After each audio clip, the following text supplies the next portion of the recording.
नमो नमः छात्रगण, कैसे हैं आप लोग। उम्मीद करता हूँ बहुत अच्छे होंगे। और आप सबने अगर इस वीडियो पर क्लिक किया है, इसका मतलब आप बिहार बोर्ड के कक्षा 10 के स्टूडेंट हैं और आप इस अध्याय को सीखना चाहते हैं।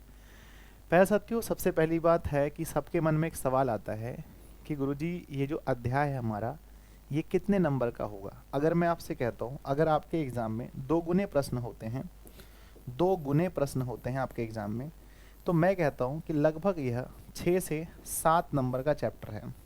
यानी आप सोचो, एक चैप्टर संस्कृत साहित्य लेखिका जो कि 6 से 7 नंबर का है। यानी आप इसमें 2 वीडियो देखोगे। एक वीडियो जिसमें मैं आपको संपूर्ण व्याख्या करके बताऊंगा इस अध्याय के मीनिंग को, समझाऊंगा जो संस्कृत में है उसे हिंदी में, और दूसरे अध्याय में आप इसके ऑब्जेक्टिव को करेंगे और सब्जेक्टिव को। यानी कि मेरे ख्याल से लगभग 1 घंटे का क्लास में आप 6 से 7 नंबर लेके आते हो। इतना ईजी कहीं सिलेबस नहीं है। तो चलिए, हम आपसे वादा करते हैं कि ये चैप्टर आपको पूरा संपूर्ण समझ में आएगा। कोई ना तो ऑब्जेक्टिव आपसे छूटेगा, ना तो सब्जेक्टिव, बशर्ते आप इसे ध्यान से सुने। अपने कान में ईयरफोन लगाएं, सामने फ़ोन रखें और एक एक चीज़ों को समझने का प्रयास करें, है ना। वीडियो अगर पसंद आए तो अपने दोस्तों में शेयर ज़रूर कीजिएगा और आप खुद इसे लाइक ज़रूर कीजिएगा। चैनल पर पहली बार है, सब्सक्राइब करके रखिएगा आपको, ताकि ऐसी वीडियोस मिलती रहे। कहते हैं इस चैप्टर में लिखा गया सबसे ऊपर में चतुर्थ पाठः।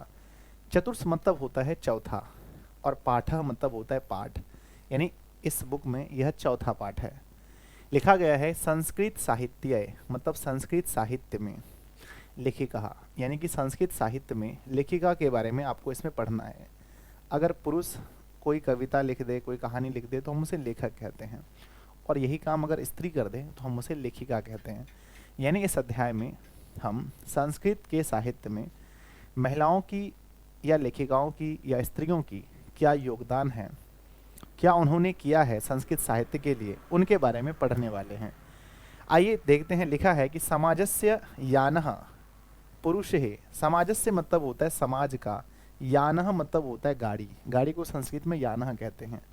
कहते हैं कि समाजस्य यानः पुरुषः नारी भी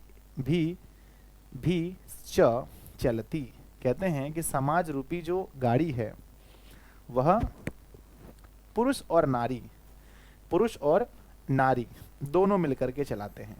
समाज रूपी गाड़ी जो है वो किससे चलता है, तो पुरुष और नारी के सहयोग से चलता है।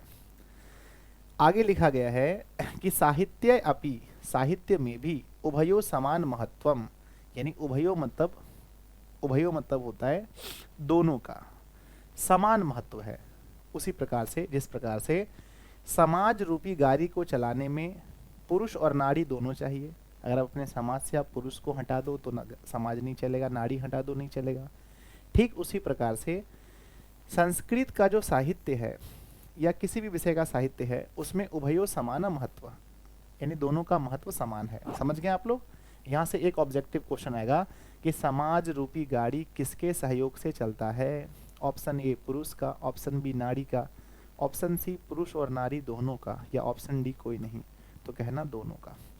अगला प्रश्न है जी कि अधुना मतलब इस समय, सर्वभाषेषु मतलब सभी भाषाओं, है ना, सर्वभाषेषु यानी भाषाओं में, सभी भाषाओं में, साहित्य रचनायाम स्त्रियो अपि तत्परा सन्ति।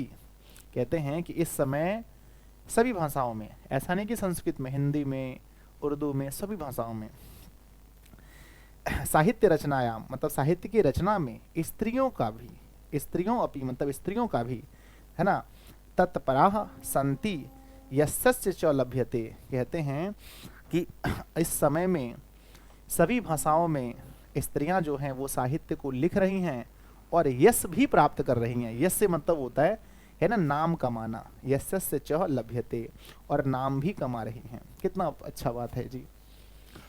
आगे लिखा गया है कि संस्कृत साहित्य मतलब संस्कृत साहित्य में प्राचीन कालादेव, यानी कि प्राचीन काल से, अभी से नहीं, प्राचीन काल से, प्राचीन काल से साहित्य समृद्धो योगदान न्यूना अधिकतम प्राप्ति। कहते हैं कि संस्कृत साहित्य में प्राचीन काल से ही साहित्य को समृद्ध करने में, समृद्ध मतलब होता है अच्छा और अच्छा और अच्छा, यानी प्राचीन काल से ही संस्कृत साहित्य को अच्छा से अच्छा बनाने में न्यूना अधिकतम, न्यून मतलब होता है कम, अधिक मतलब होता है ज्यादा, तो कम और ज्यादा, कम और ज्यादा है ना, कम और ज्यादा योगदान रहा है। किसका रहा है बताइए?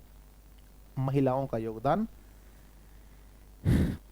प्राचीन काल से ही संस्कृत साहित्य को समृद्ध बनाने में कम और अधिक रहा है। सही बात है, कभी कभी ज्यादा कभी कम, ये तो होता ही रहता है, ठीक है ना।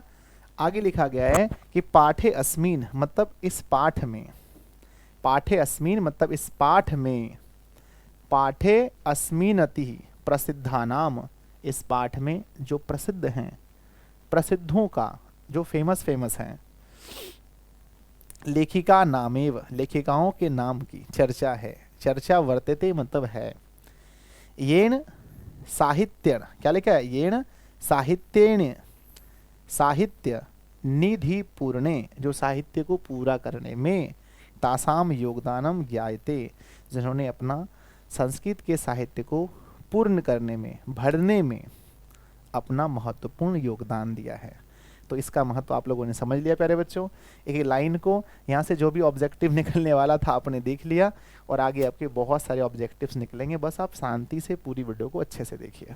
आइए, सेकंड लिखा गया है विपुलम। विपुलम मतलब होता है अधिक, है ना, विपुलम मतलब होता है अधिक या विस्तृत।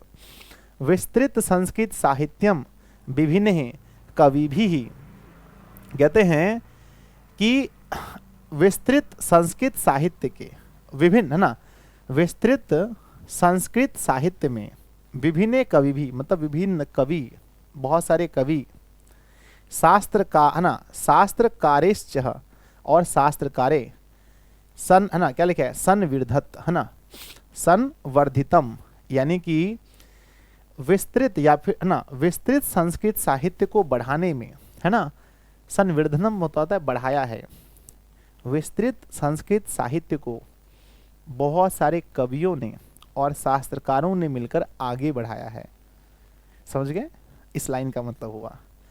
आगे लिखा गया है वैदिक काल, है ना, वैदिक काल, है ना, वैदिक काल आधार, है ना, आदाराभ्य, यानी कि वैदिक काल के आरंभ में, याद रखना, वैदिक काल के शुरू में, जब वैदिक काल किसे कहते हैं? जिस काल में वेद की रचना हुई थी, हम उसे वैदिक काल कहते हैं।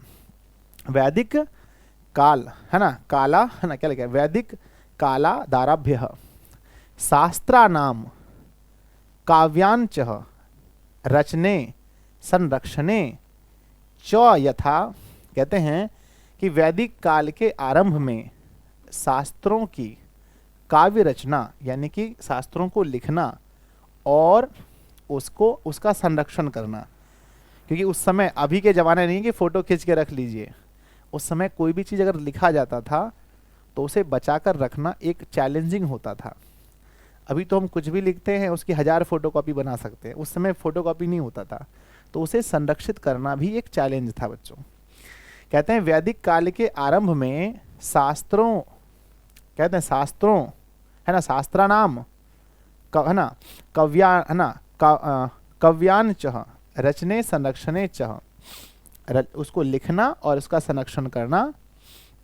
और जैसे पुरुष दत्तचिता अभवन तथैव स्त्रियों अपि दत्ता, है ना, दत्तावधान, कहते हैं कि जिस प्रकार से उसको लिखने में, उसको संरक्षित रखने में पुरुषों ने योगदान दिया है, उसी प्रकार से स्त्रियों ने भी अपना योगदान दिया है। ठीक है ना। आगे लिखा गया है ना, प्राप्त्यन्ते, कहते हैं कि वैदिक युगे मंत्रानाम दर्शका न केवल ऋषियः प्रत्युत ऋषिका अपि संति। कहते हैं वैदिक काल में, अब बात हो रही है वैदिक काल की, पहले हो रही थी, है ना, पहले भी वैदिक होती, सॉरी बच्चों, अब हो रही वैदिक काल की। कहते हैं कि वैदिक काल में मंत्रानाम दर्शका मतलब उच्चारण करना, मंत्रों का उच्चारण करना, न केवल ऋषियः, न केवल ऋषि मंत्रों का उच्चारण करते थे बल्कि ऋषिका भी करती थी। अगर आपसे पूछा जाए, ये क्वेश्चन ऑब्जेक्टिव में आता है बच्चों, कि वैदिक काल में मंत्रों की दर्शिका, सॉरी, मंत्रों की दर्शिका, मंत्रों की दर्शिका, ठीक है ना। न केवल ऋषि, न केवल ऋषि बल्कि डॉट डॉट भी हुआ करती थी, यानी खाली स्थान, ऋषि फिर डॉट डॉट हुआ करती थी, तो बच्चों वहां भरना है ऋषिका। ऋषि के अलावे ऋषिका भी हुआ करती थी। तो वैदिक काल में जो मंत्र का उच्चारण होता था उस समय सिर्फ ऋषि ही नहीं ऋषिका भी उसका उच्चारण करती थी। आगे लिखा गया है कि ऋग्वेदे, मतलब ऋग्वेद में चतुर्विंशति, है ना, कहते हैं कि ऋग्वेद में चतुर्विंशति, चतुर्विंशति मतलब होता है बच्चों 24। कितने होते हैं? 24। एग्जाम में पूछा जाता है कि ऋग्वेद में कितनी ऋषिकाओं का वर्णन है, बहुत बार ये क्वेश्चन आया है। तो बच्चों चतुर्विंशति मतलब होता है 24 का वर्णन है। आगे विंशति, अर्थर्ववेद चौपंच, कहते हैं कि और अर्थर्ववेद में पंच मतलब 5। तो बच्चों ऋग्वेद में कितनी ऋषिकाओं का वर्णन है? 24। और अर्थर्ववेद में तो आप कहते हैं सर अर्थर्ववेद में है 5। ऋषि कहा मंत्र दर्शनवत्यो निदृश्यन्ते यानी कि मंत्र दर्शिका का वर्णन है। उनका नाम भी दिया है पांचों का, यमी, अपाला, उर्वशी, इंद्राणी, है ना, वगाम, है ना, क्या लिखा है, वगाम भृणी इत्यादि। ये नहीं पूछा जाएगा। बस ये प्रश्न आता है प्यारे बच्चों कि ऋग्वेद में कितनी महिलाओं का वर्णन है? आंसर आता है हमारा 24।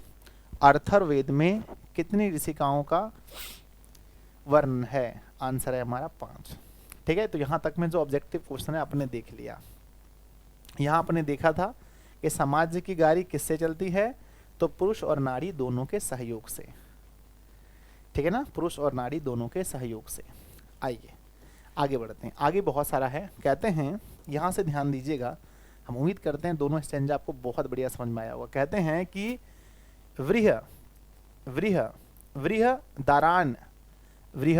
दाराण्य कोपनिषद, यानी एक उपनिषद का नाम है ना। वृहदारण्य एक उपनिषद है।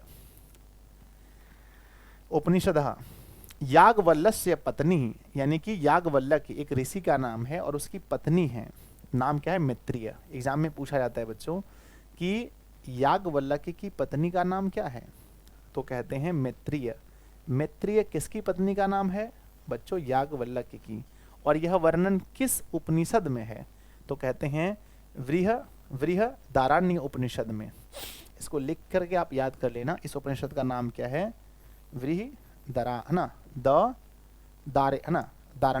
दारण्य उपनिषद में चर्चा है। कहते हैं मैत्रेय दार्शनिक रुचिमती, यानी इसको दर्शन में रुचि थी, रुचिमती। वर्णिता, वर्णन है इसका, वर्णिता याम याज्ञवल्क्य आत्म तत्व शिक्षति, आत्म तत्व शिक्षति, है ना, शिक्षति, जिसे याम मतलब जिसे याज्ञवल्क्य, यानी कि याज्ञवल्क्य ने आत्म तत्व यानी आत्म तत्व की शिक्षा दी थी। एग्जाम में पूछा जाता है बच्चों कि याज्ञवल्क्य ने अपनी पत्नी मैत्रेय को किसकी शिक्षा दी थी? तो बच्चों कहते हैं कि आत्म तत्व की। यह क्वेश्चन ऐसा आता है कि याज्ञवल्क्य ने आत्म तत्व की शिक्षा किसे दी थी? तो बच्चों अपनी पत्नी को, पत्नी नहीं रहेगा तो मैत्रेय को। किसे? मैत्रेय को। कोई दिक्कत है क्या? नहीं बच्चों। आगे कहते हैं, आगे सुनते हैं। कहते हैं कि जनकस्य, यानी राजा जो जनक हुआ करते थे, जनक सीता के पति, पिताजी का नाम क्या था? जनक। कहते हैं कि जनकस्य सभयाम, यानी कि जनक की सभा का, शास्त्रार्थ कुशलः, यानी कि शास्त्रों में, मतलब पहले क्या होता था ना कि बहुत सारी महिलाएं बैठी होती थीं और बहुत सारे पुरुष होते थे, और ज्ञान का जैसे अभी कंपटीशन नहीं होता है, प्रतियोगिता, वैसे होता था उस समय। तो कहते हैं कि जनकस्य सभायाम मतलब जनक की सभा का, शास्त्रार्थ कुशलाम गार्गी, उसके बाद लिखा है कि वाच कनवी तिष्ठति स्मः, कहते हैं बच्चों एग्जाम में पूछा जाएगा कि जनक की सभा में शास्त्रार्थ कुशल कौन थी। एग्जाम में क्वेश्चन आता है कि जनक की सभा में शास्त्रार्थ कुशल महिला कौन थी। तो बच्चों दो नाम याद रखना, पहला गार्गी, दूसरा वाचकानवी, है ना। तो बच्चों ये तो नहीं रहता ऑप्शन में, वाचकानवी नहीं रहता, सिर्फ गार्गी थी। कौन थी? गार्गी थी। गार्गी कौन है सर? एक महिला संस्कृत में साहित्य लिखने वाली। आगे लिखा गया है महाभारत तो है ना, महाभारते अपि, महाभारत में भी जीवन पर्यंत मतलब पूरे जीवन भर वेदांता, क्या लिखा है? वेदांत है ना, वेदांत अनुशीलन परायः सुलभया वर्णन लभ्यते। कहते हैं कि महाभारत में भी सुलभा का वर्णन है बच्चों। एग्जाम में पूछा जाता है महाभारत में किस, है ना, किस ऋषिका का वर्णन है। तो आंसर है बच्चों महाभारत में सुलभा का वर्णन है। याद रखना ऑब्जेक्टिव।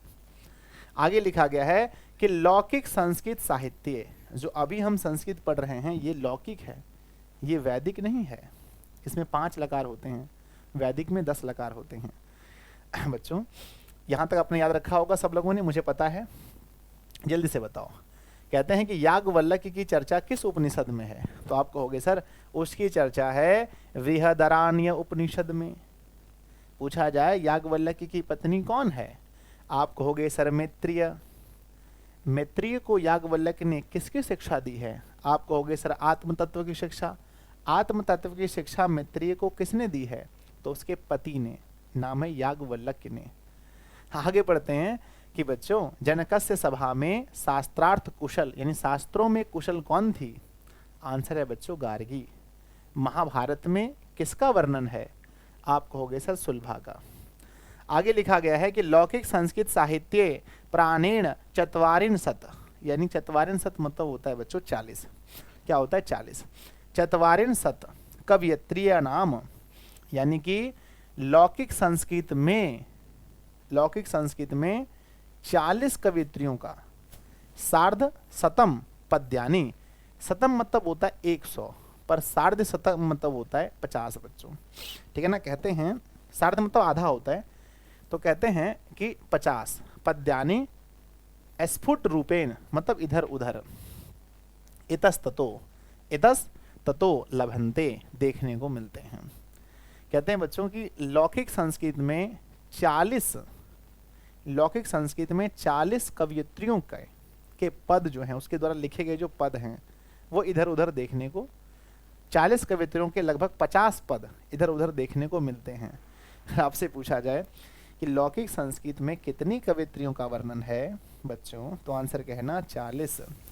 लौकिक संस्कृत में कितनी कहना मतलब कि लौकिक संस्कृत में कवियत्रियों के कितने पद मिले हैं, तो पद मिले हैं 50, पद मिले हैं 50, पर कवियत्री कितनी थी? 40। आप बोलोगे सर एक बार रिवाइज करा दो ना। ये बताओ बच्चों कि ऋग्वेद में कितनी महिलाओं का वर्णन है, आप कहोगे सर ऋग्वेद में है 24। मैं पूछूंगा बताओ अर्थर्ववेद में कितने हैं, अर्थर्ववेद में, है ना, अर्थर्ववेद में, तो आप बोलोगे अर्थर्ववेद में है 5। मैं कहूँगा बच्चों बताओ लौकिक संस्कृत में कितनी वेला, है ना, कितनी ऋषिका ना कवित्रियों का वर्णन है, आप बोलोगे सर लौकिक में तो आपका 40 हो जाएगा। 40 कितने पद मिले हैं, तो आप कहोगे सर 50। कितना इजी है। आगे लिखते हैं कि तासु मतलब उनमें, उन 40 में से, तासु मतलब उनमें, विजयंका प्रथम कल्पा वर्तते। विजयंका जो है वो प्रथम है, सबसे फर्स्ट में रखा गया है विजयंका को, मतलब बहुत विद्वान समझ सकते हैं विजयंका को। तो बच्चों एग्जाम में पूछा जाएगा कि संस्कृत साहित्य की 40 कवियत्रियों में, या फिर लौकिक संस्कृत के 40 कवियत्रियों में प्रथम कल्पा कौन थी, तो बच्चों प्रथम कल्पा थी विजयंका। याद रहेगा, बोलो प्रथम कल्पा कौन थी बच्चों, कहना प्रथम कल्पा कौन थी, प्रथम कल्पा, तो आंसर होगा बच्चों विजयंका। कहते हैं सा मतलब वह, कहते हैं कि साच, है ना, सा च मतलब कि वह, और श्याम वर्णम, श्याम, है ना, सॉरी श्याम वर्णा सिद्धति पद्यनान, है ना, स्फुट भवती, उसके भी पद देखने को मिले हैं स्फुट रूप से, यानी इधर उधर। ठीक है ना। और वह किस रंग की थी, बच्चों श्याम वर्ण की। श्याम मतलब होता है ना तो ज्यादा गोरा ना तो काला, श्यामला वर्ण। बच्चों अगर आपसे पूछा जाए कि वह ना श्याम वर्ण कौन थी, श्याम वर्ण कौन थी, तो आंसर कहना विजयंका। विजयंका है ना, विजयंका थी। तो बच्चों खोज के मारना है श्याम वर्ण, मतलब श्याम वर्ण की थी। आगे कहते हैं, बड़ा उनके लिए अच्छा लिखा गया है, कहते हैं कि नीलोत है ना, क्या लिखा गया है कि है ना, नीलोत्पद नीलोत नी है ना, नीलोत्पल दल श्यामा। कहते हैं कि नीले है ना, नीलोत है ना, तल नीलोत पल दल श्यामा। कहते हैं कि नीले नीले पल, नीलो है ना, नीलोत पल दल, नीलो मतलब होता है नीले, पल मतलब होता है बच्चों गुलाब, नीले गुलाब है ना, सॉरी गुलाब नहीं कमल बच्चों, सॉरी नीले कमल, दल मतलब होता है उसका पंख, नीले कमल के पंख के समान विजयंका, विजयंका विजयंका म जानता। कहते हैं कि नीले कमल के पंखुरी जैसे विजयंका को कौन नहीं जानता, कौन नहीं जानता। आगे लिखा गया है कि है ना, वृथेव मतलब वृथा मतलब बेकार में, दांडिना प्रोक्ता मतलब प्रोक्ता मतलब कहा, सर्व शुक्ला सरस्वती। कहते हैं उसे बेकार में ही दांडी ने क्या कह दिया है, सर्व शुक्ला सरस्वती। एग्जाम में पूछा जाएगा बच्चों कि सर्व शुक्ला सरस्वती कौन है क्या पूछा जाएगा, सर्व शुक्ला सरस्वती कौन है, सर्व शुक्ला सरस्वती कौन है। तो बच्चों सर्व शुक्ला सरस्वती है विजयंका। एग्जाम में अगर पूछा जाए विजयंका को सर्व शुक्ला सरस्वती किसने कहा है, तो बच्चों दांडी ने। किसने कहा है, दांडी ने, याद रखना। दांडी ने सर्व शुक्ला सरस्वती किसे कहा है, विजयंका को, याद रहेगा। हाँ सर। आगे लिखा गया है तस्यः मतलब उसके, उसका, कालः अष्टम शतक मृत्यु है ना, क्या लिखा है, मृत्यु मियते। कहते हैं कि विजयंका का जो काल माना गया है वो अष्टम शतक यानी 8वीं सदी माना गया है। एग्जाम में पूछा जाता है कि विजयंका का काल है, तो बच्चों विजयंका का काल कौन था बताओ जल्दी से। 8वीं सदी में विजयंका थी, 8वीं सदी में। अभी हम लोग हैं 21वीं सदी में। आगे लिखा गया है चालुक्य वंशीय, क्या लिखा है, चालुक्य वंशीय यानी कि चालुक वंश के, किस वंश के, चालुक्य वंश के, चंद्रा आदित्य राज्ञी मतलब रानी, राज्ञ मतलब राजा, राज्ञी मतलब रानी, चंद्रादित्य की रानी, विजय भट्टारी केव विजयंका इति बहवो मन्यते। बहुत लोगों का ऐसा मानना है कि जो चंद्रा आदित्य की पत्नी थी विजय भट्टारी का, उसे ही बहुत सारे लोग कहते हैं विजयंका, उसे ही बहुत सारे लोग क्या कहते हैं, विजयंका कहते हैं। बच्चों अगर आपसे पूछा जाए कि चंद्रादित्य की रानी का नाम क्या था, चंद्रादित्य की रानी का नाम क्या था, तो आप कहना बच्चों विजय भट्टारी का। क्या कहना, विजय भट्टारी का। अगर आपसे ये पूछा जाए कि चंद्रादित्य जो थे वो किस वंश के थे, तो आंसर है बच्चों वे थे चालुक्य वंश के, वो थे चालुक्य वंश के। ठीक है ना। और बहुत सारे लोग उसे क्या कहते हैं, विजयंका कहते हैं, विजय भट्टारिका को ही विजयंका कहते हैं। आगे लिखा गया है कि किंचशिला भट्टारिका देवकुमारिका रामभद्राम्बा प्रिभ्यतो दक्षिण भारतीय हो संस्कृत लेखिका स्व स्फुटे पदे प्रसिद्धा। कहते हैं कि बहुत सारे हैं, जैसे कि आप ले लो जी, शीला भट्टारिका का नाम है, देव कुमारिका का नाम है, राम भद्राम्बा, ये सभी जो है ना दक्षिण भारत की संस्कृत लेखिका स्व स्फुट पदे यानी कि स्वयं अपने पद के लिए प्रसिद्ध थी, है ना, अपने पद के लिए। ये सभी जितने भी महिलाओं का आप नाम देख रहे हैं ये सभी किस भारत की थी, दक्षिण भारत की, और अपने अपने लिखने के कार्य के लिए वो सब प्रसिद्ध थी सारे के सारे। यहाँ से कोई क्वेश्चन नहीं आता है, कभी ऐसा आता है कि निम्नलिखित में से कौन दक्षिण भारत की दक्षिण भारत की, निम्नलिखित में से कौन दक्षिण भारत की कवयित्री थी या है बच्चों? तो उसमें ऑप्शन दिया रहेगा सील भट्टारिका, देव कुमारी का, रामभद्रा, तो उसमें आंसर मारना सभी वाला सही हो जाएगा, ठीक है ना, बहुत कम ऐसा आया है। चलो नेक्स्ट पढ़ते हैं। यहाँ आपने देख लिया कि चंद्रादित्य की रानी का नाम क्या था, विजय भट्टारिका, ठीक है बच्चों। और दूसरी बात क्या है कि यहाँ पर जो मैंने बोला नीलोत्पल है ना, नीलोत्पल दल श्यामा किसके लिए कहा गया है? तो बच्चों नीलोत्पल दल श्यामा है ना कहा गया है विजयंका के लिए। 40 कवयित्रियों में प्रथम कल्पा कौन थी? विजयंका। विजयंका को सर्वशक्ति है ना विजयंका को सर्व शुक्ला सरस्वती किसने कहा है? दांडी ने। दांडी ने विजयंका को क्या कहा है? सर्व शुक्ला सरस्वती, ठीक है, और व्यर्थ में बोल दिया है। चलिए आगे बढ़ते हैं बच्चों, आगे बढ़ते हैं। लिखा गया है कि समझिएगा ध्यान से, कहते हैं कि विजयनगरस्य नगर राजस्य, कहते हैं कि विजयनगर के राजा, राजस्य विजयनगर के नरेशः मतलब राजा, विजयनगर के राजा संस्कृत भाषा संरक्षणाय, संस्कृत भाषा के संरक्षण के लिए कृत प्रयासः आसन्नति है ना क्या लिखा है विदितमेव, कहते हैं कि विजयनगर के सम्राट ने संस्कृत भाषा के संरक्षण के लिए काफ़ी प्रयास किए थे।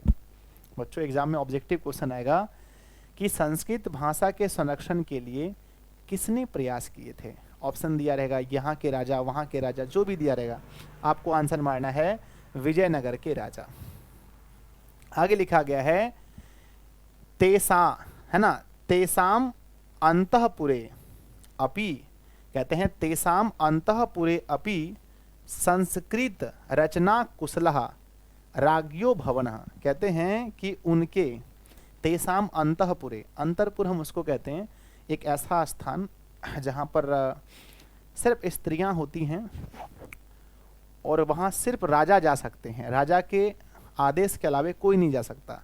तो कहते हैं जहाँ पर हो ना, पहले आप देखोगे मूवी सब में राजा महाराजा का घर होता है जहाँ सिर्फ महिलाएं रहती हैं, तो कहते हैं कि तेसाम अंतःपुरे अपि संस्कृत रचना कुशलः राज्ञो अभवन, यानी उस भवन में भी बहुत सारी ऐसी महिलाएं रहती थीं जो संस्कृत साहित्य रचना में कुशल थीं, लिख सकती थीं, है ना। कहते हैं कि कंपन रायस्य मतलब कंपन राय के, जिसका समय क्या था? कहते हैं चतुर्दश मतलब होता है 14 शतकम। कहते हैं कि कंपन राय का जो समय काल था बच्चों वो था 14वीं सदी। रागी ही गंगा देवी ही, जो कंपन राय की रानी थी उसका नाम क्या था? गंगा देवी। इसके पहले आपने देखा कि राजा चंद्रादित्य की रानी का नाम क्या था? विजय भट्टारी केव। और यहाँ आप दूसरा पढ़ रहे हैं कि कंपन राय की जो रानी थी उसका नाम था गंगा देवी। मधुरा विजयम, उन्होंने क्या लिखा था बच्चों? मधुरा विजयम। एग्जाम में पूछा जाएगा मधुरा है ना, मधुरा विजयम की लेखिका कौन है? मधुरा विजयम किसने लिखा है? तो बच्चों आंसर होता है गंगा देवी। गंगा देवी किसकी पत्नी है बच्चों? कंपन राय की। कंपन राय की पत्नी कौन है? गंगा देवी। गंगा देवी किसकी पत्नी है? कंपन राय की, ठीक है ना। गंगा देवी ने क्या लिखा है? मधुरा विजयम। कंपन राय का कौन सा काल था, कौन सा समय था? तो बच्चों 14वीं शताब्दी। चलिए आगे पढ़ते हैं। कहते हैं मधुरा विजयम इति महाकाव्यम स्वस्वामिनो, कहते हैं स्व मतलब अपने, स्वामिनो मतलब कि पति, इति महाकाव्यम स्वस्वामिनो मतलब अपने पति के, विजय घटनाम आश्रित्या रचयत, कहते हैं कि अपने पति के जो उन्होंने विजयनगर को जीता था उसके घटनाक्रम में, उसको जीतने के क्रम में जो जो लड़ाई की थी उन्होंने अपने राजा के ऊपर इन्होंने लिख दिया था, अपने पति के ऊपर इन्होंने एक महाकाव्य लिख दिया था। आप देखोगे बच्चों दुनिया का सबसे बड़ा महाकाव्य है महाभारत। एक महाकाव्य उन्होंने लिखा था, उसका नाम क्या था? मधुरा विजयम। मधुरा विजयम किसने लिखा था? आप कहोगे सर गंगा देवी ने। गंगा देवी किसकी पत्नी थी? आप कहोगे सर गंगा देवी कंपन राय की पत्नी थी। इसका समय काल क्या था? 14वीं शताब्दी। इन्होंने एक है ना, गंगा देवी ने क्या लिखा था? मधुरा विजयम। आगे कहते हैं कि तत्रा, तत्रा मतलब होता है कि वहां, है ना। तत्रा अलंकार नाम, अलंकार नाम है ना, सनी है ना, क्या लिखा है? सन्निवेशः अवार्जक्तो वर्तते है, अवार्जक्तो वर्तते। ये लाइन ज़्यादा समझ में नहीं आया। आगे लिखा गया है बच्चों कि तस्मीन एव राज्य, मतलब उसी राज्य में, तस्मीन राज्य मतलब उसी राज्य में, षोडश शतके मतलब कि 16वीं शताब्दी में। अब यहाँ पर 14वीं की बात नहीं हो रही है, 200 साल आगे चलो, किस सदी में बताओ? 16वीं सदी में। शासन कुर्वन्ते अच्युत रायस्य, कहते हैं कि उसी है ना, वहीं पर, यानी कि कहाँ पर? विजयनगर में ही, विजयनगर में ही 200 वर्ष बाद, यानी कि षोडश शतके मतलब कि 16वीं शताब्दी में अच्युत राय शासन कुर्वंत, मतलब कि वहां पर शासन किसका आ गया? अच्युत रायस्य, यानी अच्युत राय का शासन हुआ। राज्ञी ही तिरुलांबा। अब ये बताओ अच्युत राय की पत्नी का नाम क्या था? तो बोलोगे सर अच्युत राय की पत्नी का नाम था तिरुलांबा। अच्युत राय की पत्नी का नाम क्या था बच्चों? तिरुलांबा, है ना, तिरुलांबा, तिरुमलांबा नाम था। तिरुमलांबा, तिरुमलांबा नाम था। तिरुमलांबा किसकी पत्नी थी? अच्युत राय की। गंगा देवी किसकी पत्नी थी? सर गंगा देवी पत्नी थी कंपन राय की। ये बताओ मैत्रेय किसकी पत्नी थी? सर मैत्रेय याज्ञवल्क्य की पत्नी थी। सब याद है सर कुछ भी पूछ लो।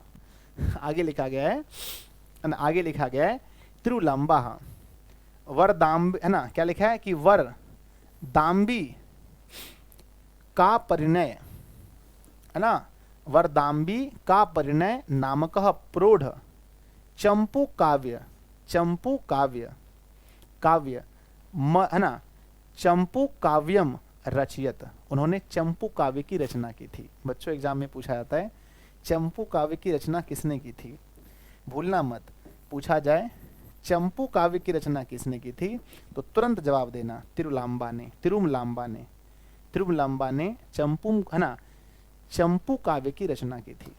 कहते हैं कि तत्र संस्कृत, कहते हैं तत्र मतलब वहां, संस्कृत है ना, संस्कृत गधस्य, इन संस्कृत के गद्यांश का, छठा समस्त पद्यावल्य की, छठा मतलब होता है इसकी जो मतलब की शोभा है, छठा समस्त पद्यावल्य ललित पद विन्या, है ना, ललित पद विन्यासेण चातीव शोभते।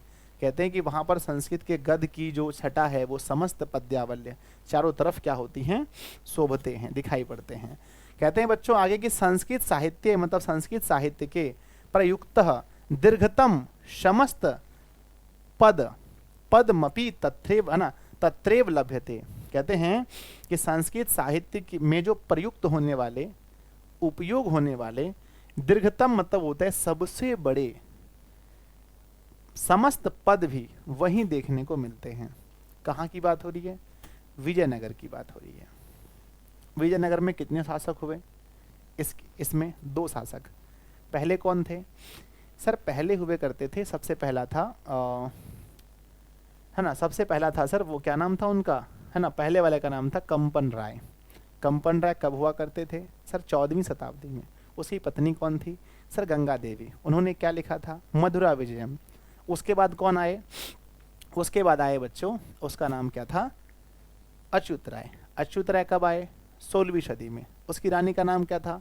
तिरुमलांबा। उन्होंने क्या लिखा? चंपू काव्य। कोई दिक्कत है क्या? नहीं बच्चों, ठीक है ना। चलो आगे बढ़ते हैं। नेक्स्ट लास्ट स्टेंजा है, पढ़ लो बढ़िया से कहते हैं जी कि आधुनिक काल, यानी इस समय की बात हो रही है, अभी जो हम लोग मॉडर्न युग में जी रहे हैं, आधुनिक काल। कहते हैं आधुनिक काल संस्कृत लेखासु, है ना, संस्कृत लेखिकासु, यानी आधुनिक काल की जितनी भी संस्कृत में लेखिकाएं हैं, पंडिता छमाराव नामध्य विदुषी अति प्रसिद्ध। कहते हैं उनमें से सबसे प्रसिद्ध कौन है? पंडिता छमाराव। बच्चों लौकिक संस्कृत की 40 कवयित्रियों में प्रथम कल्पा कौन थी? सर विजयंका थी। अच्छा, तो लौकिक संस्कृत में फेमस है विजयंका, लेकिन आधुनिक में फेमस कौन है? आधुनिक में है बच्चों, नाम देख लो क्या नाम है ना? आधुनिक संस्कृत में पंडिता क्षमा राव। पंडिता क्षमा राव कहते हैं तस्या, कहते हैं सॉरी तया, तया स्व पीतु। तया मतलब कि उसने, स्व पीतु मतलब स्व मतलब होता है खुद का, पीतु मतलब पिता, खुद के पिता का शंकर पांडुरंग, उनके पिता का नाम क्या था बच्चों? शंकर पांडुरंग, ठीक है ना? पंडिता क्षमाराव के पिता का नाम शंकर पांडुरंग। पांडुरंग पंडितस्य, पंडित का, महतो विदुषो जीवन चरित्रम, है ना? महतो मतलब महान, विदुषो मतलब कि विद्वान, जीवन चरित्र, उनके जीवन चरित्र को शंकर चरित्रम इति रचयते, है ना? तो बच्चों इन्होंने लिखा शंकर चरित्रम। शंकर क्यों लिखा? क्योंकि इसके पिता का नाम था शंकर। चरित्रम क्यों लिखा? क्योंकि उनके चरित्र के बारे में। तो अपने पिता के ऊपर इन्होंने एक कविता लिख दिया, एक काव्य लिख दिया। क्या लिखा है बच्चों? शंकर चरित्रम। तो ये बताओ शंकर चरित्रम किसकी रचना है? आप बोलोगे सर शंकर चरित्रम रचना है पंडिता क्षमा राव की। पंडिता क्षमा राव। पंडिता क्षमा राव कौन है बच्चों? पंडिता क्षमा राव जो है वो आधुनिक काल की प्रसिद्ध कवयित्री हैं। उन्होंने क्या लिखा है?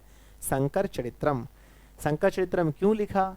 क्योंकि उनके पिता का नाम था बच्चों शंकर पांडुरंग, और इसके जीवन शैली को उन्होंने बस लिख दिया कि मेरे पिताजी ऐसे थे, मेरे पिताजी वैसे थे, ऐसे ऐसे करते थे, लिख दिया। आगे सुनो, कहते हैं कि गांधी दर्शन प्रभावितः, कहते हैं गांधी जी के दर्शन से प्रभावित होकर, गांधी दर्शनम प्रभावितः सहा मतलब उसने, सत्याग्रह गीता, उन्होंने सत्याग्रह गीता लिखा। एग्जाम में पूछा जाता है सत्याग्रह गीता किसने लिखा? आंसर है बच्चों पंडिता क्षमा राव। पंडिता क्षमा राव ने सत्याग्रह गीता किसके दर्शन से प्रभावित होकर लिखा? आंसर गांधी जी। गांधी जी के दर्शन से प्रभावित होकर, गांधी जी के दर्शन से प्रभावित होकर पंडिता क्षमा राव ने क्या लिखा बच्चों? सत्याग्रह गीता लिखा। आगे लिखा गया सत्याग्रह गीता, मीरा लहरी कथा, ना क्या कहते हैं, कथा मुक्तावली, विचित्र परिषद यात्रा, ग्राम्य ज्योति इत्यादि अनेकान गद्य पद्य ग्रंथायान प्रणीतवती। कहते हैं उन्होंने बहुत कुछ लिखा बच्चों, लेकिन एग्जाम में बस एक ही आता है। कौन सा आता है? सत्याग्रह गीता। दूसरा और भी लिखा उन्होंने, मीरा लहरी भी उसी की रचना है, कथा मुक्तावली भी उसी की रचना है, विचित्र परिषद यात्रा उसकी रचना है। बहुत सारे इन्होंने पद लिखे, गद पद लिखे। कहते हैं कि वर्तमान लेखिका लेखन ताशु, कहते हैं वर्तमान लेखिका लेखन में भी, वर्तमान में जो समय है, एक तो आधुनिक भूल जाओ, मॉडर्न युग भूल जाओ, अभी वर्तमान का जो अभी हम जी रहे हैं जिंदे, मतलब इस दुनिया में, कहते हैं कि वर्तमान काल लेखांत, है ना, लेखन त्राशु, है ना, लेखन लेख, है ना, लेखनरताशु कवयित्रीषु, मतलब अभी जो वर्तमान में कवयित्री हैं उनमें पुष्पा दीक्षित, वनमाला भवालकर, मिथिलेश कुमारी मिश्र प्रभृत्यो, है ना, प्रभृत्यो अनुदितम दिनम है ना, संस्कृत साहित्यम पुरयंती।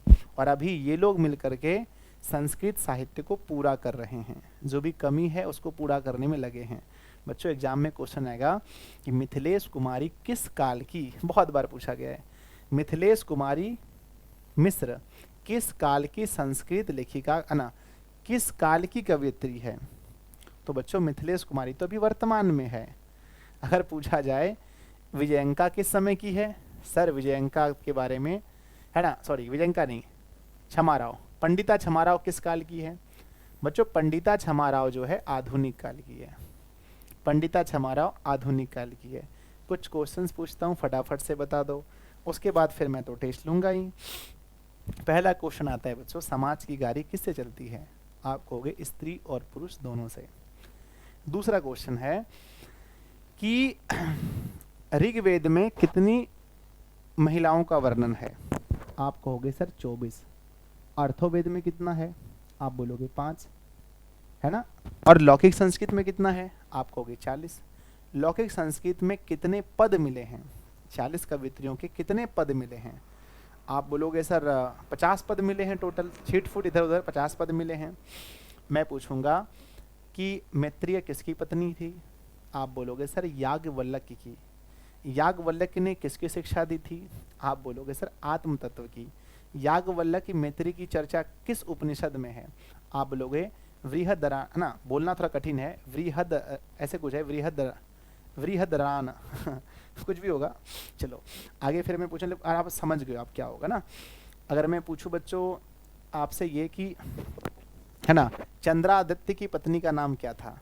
आप बोलोगे सर चंद्रादित्य की पत्नी का नाम था विजय भट्टारी केव, और लोग उसे ही विजयंका कहते थे, है ना। तो अगर मैं पूछूं कि जनक की सभा में शास्त्रों में कुशल कौन थी? आप कहोगे सर जनक की सभा में गार्गी थी।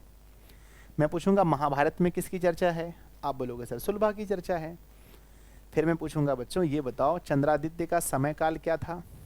आप बोलोगे सर उसका 14वीं सदी था। उसकी पत्नी का नाम क्या था? उसकी पत्नी का नाम, है ना, चंद्रादित्य की पत्नी का नाम क्या था? गंगा देवी। उन्होंने क्या लिखा था? उन्होंने लिखा था बच्चों मधुरा विजयम, मधुरा विजयम लिखा था। उसके बाद कौन आए सर? उसके बाद आ गए कंपन राय। कंपन राय का समय काल क्या था? 16वीं शताब्दी। उसकी पत्नी का नाम क्या था? कंपन राय की पत्नी का नाम था तिरुमलांबा। तिरुमलांबा ने क्या लिखा सर? चंपू काव्य, चंपू काव्य। मैं पूछूंगा बच्चों ये बताओ कि आधुनिक काल में सबसे प्रसिद्ध कौन थी? आप बोलोगे पंडिता छमाराव। पंडिता छमाराव के पिता का नाम क्या था? आप बोलोगे शंकर पांडुरंग।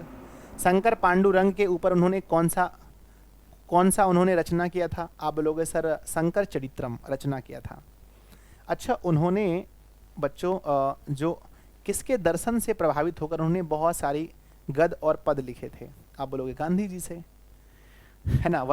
और मिथिलेश कुमारी किस काल की है? आप बोलोगे सर मिथिलेश कुमारी वर्तमान काल की है। बहुत इजी है, बहुत इजी चैप्टर था। पर बच्चों मैं उम्मीद करता हूँ ये चैप्टर आपको समझ में आया होगा और 100% आपके डाउट्स क्लियर होंगे। 100% डाउट्स क्लियर होंगे, 100% डाउट्स, ठीक है ना। आई थिंक मेरा ये वीडियो बनाया हुआ सफल हुआ। और आपको एक वीडियो और देखना है जिसमें से आपको करना है प्यारे बच्चों बहुत सारे ऑब्जेक्टिव और प्लस में जो बन सकते हैं इस वीडियो से सब्जेक्टिव। अगर आपको ये वीडियो पसंद आया हो तो आप सभी अपने दोस्तों में ज़रूर शेयर करें ताकि आपके फ्रेंड्स भी इसे देख करके अच्छे से नंबर ला सकें। आप इसे अपने फ़ोन में डाउनलोड करके रख लें, 2 बार 3 बार देख लें एग्जाम से पहले, कोई क्वेश्चंस गलत नहीं होगा। अब चलिए दूसरी वीडियो में, इस वीडियो के नीचे लिंक है उस वीडियो का, अगर आप मुझे बाद में देख रहे हैं तो नीचे जाइए, वीडियो का लिंक मिलेगा, वहाँ पर जा करके इसे क्लिक करके इसको देखिए। और आप इसका नोट्स लेना चाहते हैं PDF यानी लेके पढ़ें सर हम, तो आपको उसके लिए थोड़ा सा फ़ी जमा करना पड़ता है। 251 रुपये फ़ीस लगता है। हमारे ऑल सब्जेक्ट के नोट्स को लेकर के आप घर बैठे पढ़ सकते हैं, ताकि एक तो आप वीडियो देखिए, दूसरा आप जब नोट्स पढ़ेंगे ना तो आपकी तैयारी बहुत अच्छी हो जाएगी। तो जो लोग हमारे नोट्स को लेना चाहते हैं 7700879453 पर आप हमें कॉल करें। इस पर प्यारे बच्चों व्हाट्सअप भी चलता है, कॉल भी करके आप पूछें सर आपका मुझे नोट्स लेना है ऑल सब्जेक्ट का, आपको 250 रुपये मिल जाएगा, आप घर बैठे अच्छे से पढ़ सकते हो जी। और साथ में मिलता है बहुत सारे सपोर्ट्स, गैस क्वेश्चन, हर चीज़ मिलता है। तो चलिए नेक्स्ट वीडियो में नीचे लिंक है उस पर क्लिक करके चलिए और उस वीडियो को देखिए, बहुत मजा आएगा आपको। लव यू बच्चों, कैसा लगा वीडियो नीचे कमेंट जरूर कीजिएगा। चैनल पर पहली बार तो सब्सक्राइब कर लीजिएगा ताकि आपको मेरी हर वीडियोज़ देखने को मिले। धन्यवाद आप सभी का जी।